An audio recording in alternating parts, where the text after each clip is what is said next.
کہ ظالم کتوں نے حملہ کر کے میرے نبی کے گھرانے کو کاٹ تو دیا، لیکن اے کتوں بتاؤ تمہارے یزید نام کا کوئی بچہ بھی دنیا میں ملتا ہو تو لا کر کھڑا کرو، لیکن نہ لا سکو گے نہ یزید کی ضروریت، نہ اس کی اولاد، نہ اس کا نام۔ ہاں اگر گلی کوچے میں کہیں پر بھی جاؤ گے تو حسین نام کا ہر بچہ ہمارے محلے میں نظر آئے گا۔ اب یہاں سے ہم واقعات کربلا کو شروع کرتے ہیں۔ امام علی مقام مدینے سے نکل کر مکہ جا چکے تھے، اور مکہ میں کوفہ کے لوگوں کے خطوط آنا شروع ہو گئے، اور آپ کوفہ جانے پر بضد تھے، اصرار کر رہے تھے۔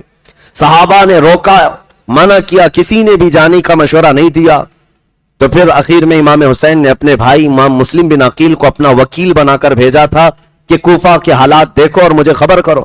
امام مسلم گئے، حالات اچھے تھے، 60,000 کے قریب لوگ بیعت کے لیے تیار تھے، اور خط لکھ کر کے بھیج دیا امام علی مقام کو کہ آپ تشریف لائیں، کوفہ کے حالات بہت اچھے ہیں۔ لیکن ہوا کیا، یزید نے وہاں کے گورنر کو بدل کر کے نیا جلاد گورنر بنایا عبید اللہ بن زیاد کو۔ وہ آتے ساتھ ظلم کی ایسی تاریخ اس نے رقم کرنا شروع کر دیا، کوفہ کے بڑے بڑے سرداروں کو گرفتار کیا، دھمکیاں دیا، قتل کیا، صحابی رسول حامی بن عروہ کو قتل کیا، اور جتنے وہاں پر اہل بیت کے جانثار تھے ان کو مارنا شروع کیا، اور امام مسلم بن عقیل کا بھی قتل ہو گیا، ان کے بچوں کا بھی قتل ہو گیا۔ یہ حالات امام حسین تک نہیں پہنچے تھے۔ اب امام حسین رضی اللہ تعالیٰ عنہ بہت جلدی کر رہے تھے کہ کوفہ سے مجھے 2 خط آ گئے میرے بھائی کے کہ حالات اچھے ہیں، مجھے نکلنا ہے۔ اب سنیے، مکہ مکرمہ سے میرے امام نکلتے ہیں، 4 ذی الحجہ کی تاریخ ہے، 6 دن کے بعد تو حج ہونا ہے۔ ذی الحجہ کی 4 تاریخ، اور مکہ مکرمہ میں امام علی مقام، دنیا بھر سے قافلے ادھر ادھر سے ہوتے ہوئے مکہ کی طرف رواں دواں ہیں، حاجیوں کا قافلہ آ رہا ہے، لیکن امام علی مقام 4 ذی الحجہ کو مکہ چھوڑ کر روانہ ہو رہے ہیں۔ اس اثنا میں کئی صحابہ درمیان آئے۔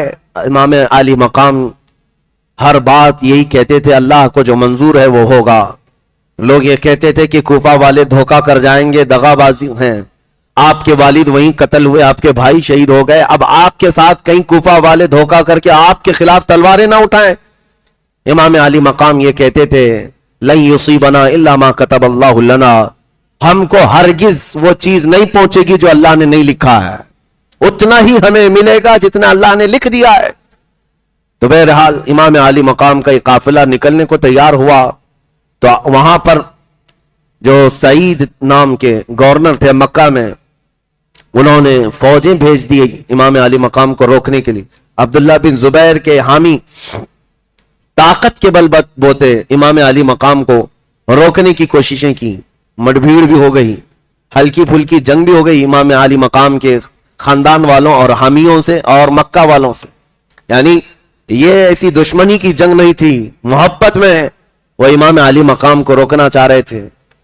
یہاں تک کہ امام حسین رضی اللہ تعالیٰ عنہ مکہ کی سرحدوں سے نکل گئے، بیچ راستے میں فرزدق نام کا ایک شاعر ہے بہت مشہور، اس سے ملاقات ہوئی، پوچھا کہاں کا ارادہ ہے؟ آپ نے کہا کوفہ جا رہا ہوں۔ اس نے اس وقت جو اشعار عربی میں کہے تھے وہ آج تک محفوظ ہیں۔ کہا اے امام، آپ کوفہ جا رہے ہیں، ہو سکتا ہے ان کے دل آپ کے ساتھ ہیں لیکن تلواریں بنو امیہ کے ساتھ ہیں، یزید کے ساتھ ہیں ان کی تلواریں ہیں، وہ بات کچھ اور کرتے ہیں اور کام کچھ اور کرتے ہیں، آپ ان کی باتوں پر بھروسہ کر کے جا رہے ہیں۔ امام علی مقام نے کہا میرے پاس اتمام حجت کے لیے جانا ضروری ہے۔ انہوں نے یہ کہا ہے کہ اگر میں نہ آؤں تو قیامت کے دن میرے خلاف گواہی دے دیں گے۔ تو یہ سب باتیں ہوتی رہی، تھوڑی منزل اور طے ہوئی تھی۔ میں یہ بھی بتا دوں امام علی مقام کے اس قافلے میں کتنے لوگ تھے، تقریباً یہ 82 لوگوں کا قافلہ بنا تھا، 82، جس میں حضرت علی کرم اللہ وجہ الکریم کے شہزادے یعنی امام حسین کے جو بھائی حضرت علی کی دوسری بیویوں سے جو تھے وہ سب اس میں موجود تھے، عبداللہ بن علی، ابو بکر بن علی، عمر بن علی، زید بن علی رضی اللہ تعالیٰ عنہم، اور امام مسلم بن عقیل کے 2 بیٹے تو شہید ہو گئے تھے، 3 بیٹے امام حسین کے ساتھ اور تھے۔ امام حسن کے اپنے سگے بھائی کے 3 بیٹے ان کے ساتھ تھے، اور امام حسین کے خود کے 3 بیٹے بھی تھے، امام زین العابدین، علی اکبر اور علی اصغر، تینوں الگ الگ بیویوں سے تھے۔ یہ امام علی مقام کے قافلے میں تھے، اور پھر آپ کی سگی بہن سیدہ زینب رضی اللہ تعالی عنہا وہ ساتھ تھیں، اور امام حسین کی چھوٹی بیٹی سیدہ سکینہ وہ بھی ساتھ تھیں۔ ان کی سگائی ہو چکی تھی امام قاسم کے ساتھ جو امام حسن کے بڑے بیٹے تھے، اور سیدہ سکینہ کی عمر اس وقت 9 سال کی تھی، وہ ساتھ ہوئی، اور امام علی مقام کی 2 بیویاں ساتھ میں تھیں، ام رباب اور شہر بانو۔ اور اس قافلے میں اہل بیت کے دیگر افراد بھی تھے، حضرت جعفر طیار کے بیٹے بھی تھے اور حضرت مسلم بن عقیل کے بیٹے بھی تھے۔ اس طرح سے یہ قافلہ اور کچھ جانثاروں سے مل کر، جو دوسرے چاہنے والوں سے مل کر 82 کی تعداد کو پہنچا۔ بیچ راستے میں تھے تو سیدہ زینب کے 2 بیٹے عون و محمد، یہ دونوں آئے اپنے باپ کا خط لے کر۔ ان کے باپ عبداللہ بن جعفر ہیں، امام حسین کے بہنوی، سگے بہنوی بھی ہیں، اور حضرت جعفر طیار کے بیٹے یعنی امام حسین کے چچیرے بھائی بھی تھے۔ وہ بہت محبت کرتے تھے امام پاک سے۔ انہوں نے خط لکھ کر کے بھیجا اپنے 2 بچوں کو، بیچ راستے میں بھیجا، کہا اللہ کا واسطہ دیتا ہوں، نبی رحمت کا واسطہ دیتا ہوں، آپ اکیلے نہیں ہیں، اگر آپ چلے گئے تو پوری دنیا میں اندھیرا چھا جائے گا۔ ہم کوفہ والوں کے حوالے آپ کو نہیں کر سکتے، رسول اللہ کے خاندان کے چشم و چراغ ہیں، آپ واپس چلے آئیں، مکہ آپ کے لیے امن و سکون کی جگہ ہے۔ امام علی مقام نے خط پڑھا اور آنکھوں سے آنسو آئے اور کہا میں وہ کام نہیں کر سکتا، اگرچہ سارے لوگ مشورہ دے رہے ہیں، لیکن ایک بات مجھے اس بات کو کرنے پر مجبور کرتی ہے۔ پھر جو ایک صحابی تھے انہوں نے آ کر پوچھا آخر کیا بات ہے کہ اتنے لوگ مشورہ دے رہے ہیں آپ کو نہ جانے کا اور آپ ضد کر رہے ہیں جانا ہی ہے کوفہ؟ اور تھوڑی ہی دیر کے بعد امام مسلم بن عقیل کی شہادت کی خبر بھی آ گئی۔ امام حسین بار بار انا للہ و انا الیہ راجعون پڑھتے تھے اور غم کرتے تھے کہ میں نے اپنے معتمد بھائی کو وکیل بنا کر بھیجا اور ان کے ساتھ یہ معاملات ہو گئے۔ جب یہ حالات سنتے ہیں امام علی مقام، اس کے بعد ایک صحابی نے کہا بھی کہ آپ ضد کیوں کر رہے ہیں؟ تو جانتے ہیں امام حسین کے سامنے ایک بات تھی، کہا میں نے خواب میں رسول کریم صلی اللہ تعالی علیہ وسلم کو دیکھا ہے، حضور اکرم صلی اللہ تعالی علیہ وسلم نے مجھ سے کچھ بیان فرمایا اور میں نے وعدہ کیا، اس وجہ سے مجھے جانا ہی ہوگا۔ صحابی نے پوچھا ہمیں بھی بتائیں اللہ کے رسول صلی اللہ تعالی علیہ وسلم نے آپ سے کیا وعدہ لیا اور آپ نے کیا وعدہ کیا اور کیا بیان ہوا؟ امام علی مقام نے کہا نہ میں نے یہ خواب کسی کو بتایا اور نہ بتاؤں گا جب تک کہ میں اس دنیا سے چلا نہ جاؤں۔ یہ رازوں میں سے ہے، میں نے اللہ کے رسول سے وعدہ کیا ہے۔ یہ مسئلہ تھا جس کی وجہ سے امام علی مقام کئی لوگوں کے مشورے آتے رہے لیکن آپ واپس پلٹنے کو تیار نہیں ہوئے۔ ایک مقام پر پہنچے، عبداللہ بن متی وہاں پر ایک شخص تھے، انہوں نے آپ کا استقبال کیا کنویں کے پاس، انہوں نے بھی کہا آپ کوفہ جا رہے ہیں، کوفہ کے لوگ اچھے نہیں ہیں۔ اور وہاں پر ایک قاصد آیا کوفہ کی خبریں لے کر، ہانی بن عروہ کے ساتھ کیا کیا گیا، مسلم بن عقیل کے ساتھ کیا کیا گیا، ان کے پیروں میں ہاتھوں میں رسی باندھ کر کے ہانی بن عروہ کو گلیوں میں کھینچا گیا ہے، ان کی ہڈیاں چکنا چور ہو گئی، توڑ دیا گیا ہے اور نہایت ہی دردناک انداز میں ان کو قتل کر دیا گیا ہے۔ یہ خبریں سن کر امام حسین اعظم رضی اللہ تعالیٰ عنہ غمگین ہو گئے اور اس کے بعد آپ اپنے قافلے کو لے کر تھوڑا اور آگے بڑھے لیکن ٹھہر گئے۔ پھر قافلے کے اندر رات کا وقت تھا، اپنے خاندان والوں کو سمیٹ کر کے خطبہ دیتے ہیں اور کہتے ہیں اے لوگوں کوفہ سے ایک بری خبر آ چکی ہے، اے میرے خاندان والوں اس خبر کو سن لو۔ آپ نے کہا میرے معتمد وکیل اور میرے معتمد بھائی مسلم کو کوفہ والوں نے شہید کر دیا۔ ابن زیاد گورنر بن کر وہاں آیا اور کوفہ والوں کے دل بدل گئے، انہوں نے ان کے بچوں کو بھی شہید کیا ہے، صحابی رسول کو بھی شہید کیا ہے، لہٰذا میں تمہیں اختیار دیتا ہوں کہ اب یہاں سے جو پلٹنا چاہے وہ پلٹ جائے، جو جانا چاہے وہ چلا جائے، اس لیے کہ اب ہمارے لیے کوفہ کی سرزمین بھی ہماری پناہ گاہ نہیں رہی۔ یہ سن کر کے کچھ عرب کے قافلے یا عرب کے لوگ جو ساتھ ہوئے تھے وہ ایک کے بعد دیگرے چھٹتے چلے گئے، نکل گئے، اور یہ قافلہ جانثاروں کا وہی باقی رہ گیا جو مدینے سے چلا تھا۔ اس میں جو اہل بیت نبوت کے افراد تھے وہ کھڑے ہو کر کے کہتے ہیں، امام مسلم بن عقیل جن کی شہادت ہوئی ہے ان کے 3 بیٹے اور بھی تھے امام حسین کے ساتھ، کھڑے ہو کر کہتے ہیں اب جب ہمارے باپ کا انتقال ہو ہی گیا ہے تو ہم اس وقت تک واپس نہیں پلٹیں گے جب تک ہمارے باپ کا بدلہ نہ لے لیں یا قصاص نہ لے لے یا پھر ہم بھی قتل ہو کر شہید ہو کر اپنے والد محترم کے پاس نہ پہنچ جائیں. امام علی مقام سے دوسرے شہزادے کہتے ہیں آپ ہمیں پلٹنے کی بات کر رہے ہیں اور آپ کو ہم اس طرح تنہا چھوڑ کر کے جا سکتے ہیں؟ آپ کے بعد زندگی کا کوئی مزہ ہی نہیں ہے, آپ کے بعد زندگی جینے کا کوئی معنی ہی نہیں ہے. امام حسین کی بات پر ایک شہزادہ یا خاندان کا ایک فرد بھی ٹس سے مس نہیں ہوا. یہ قافلہ چل پڑا, امام علی مقام چلتے رہے. بیچ میں ایک جگہ ایسی آئی جہاں زہیر بن قین بجلی, ایک ایسے عرب کے بہت مشہور آدمی ہے, وہ حج کر کے واپس جا رہے تھے. ان کو اہل بیت سے پہلے کوئی عقیدت نہیں تھی. امام حسین نے ان کو بلوایا, وہ خیمے میں تھے. انہوں نے منع کر دیا, میں ملنا نہیں چاہتا. بیوی جو تھی گھر میں بیٹھی, یہ خیمے میں تھی, اور ایسی ڈانٹ لگائی, کہا زہیر تجھے پتا ہے رسول اللہ کا بیٹا بلا رہا ہے اور انکار کرنے کی مجال کیسے تیری؟ آج اس سے بہتر موقع کیا ہو سکتا ہے؟ جا امام علی مقام سے ملاقات کر کے. تو آپ زہیر بن قین بجلی آئے اور امام حسین سے ملاقات کی. ایک ہی ملاقات ایسی تھی کہ چہرہ ابن رسول کو دیکھ کر کے فدا ہو گئے. کہا کہاں کا ارادہ؟ کہا کوفہ کا. زہیر بن قین کو اپنا واقعہ بتایا اور جو جو حالات تھے بتایا. زہیر بن قین بجلی جو پہلے اہل بیت سے عقیدت نہیں رکھتے تھے, لیکن اب حالات ایسے کہ اپنے خیمے میں آئے اور اپنی بیوی سے کہا میں تجھے طلاق دیتا ہوں, تو واپس چلی جا, اپنے بھائیوں کے ساتھ واپس چلی جا. کہا اتنا اہم کیا معاملہ ہو گیا؟ کہا اس لیے کہ اب میں رسول اللہ کے شہزادے کے ساتھ اس نیت سے جا رہا ہوں کہ واپس اس دنیا میں کبھی نہیں آنا ہے, مجھے آنا نہیں ہے, میرا انتظار نہ کرنا. مال و دولت اسباب سب دے دیا اپنی بیوی کو اور بھیج دیا, اور کہا میں امام پاک کے ساتھ جاتا ہوں. یہ زہیر بن قین بجلی یہ وہ شخص ہے جو میدان کربلا میں پہلے اترنے والوں میں نام ہے. یہ یہاں سے 7 جو ہوئے, اور پھر یہ امام علی مقام کا قافلہ جب آگے بڑھتا ہوا ایک علاقہ زبال آیا, وہاں پر انہوں نے قیام کیا. تو اب یہاں پہنچتے پہنچتے امام علی مقام کے قافلے کو ایک محرم آ چکی تھی.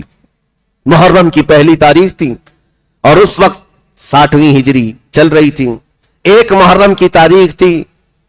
عبید اللہ بن زیاد نے جب اسے یہ خبر ملی کہ یہ مکہ سے نکل چکے ہیں امام حسین اور یہ کوفہ آنے والے ہیں, تو اس نے حر بن یزید, ایک ایسے پہلوان کو جس کی کوفہ میں بڑی دھاک تھی, وہ پہلوان بہت مشہور تھا, حر بن یزید کو 1000 کا لشکر دے کر بھیجا کہ حسین کو روک لینا راستے پر اور ان کو ادھر ادھر ہونے نہ دینا, یہاں تک کہ ان کو مجبور کر کے کسی نہ کسی طرح سے جھکا کر متی و فرما بردار بنا کر میرے پاس لانا.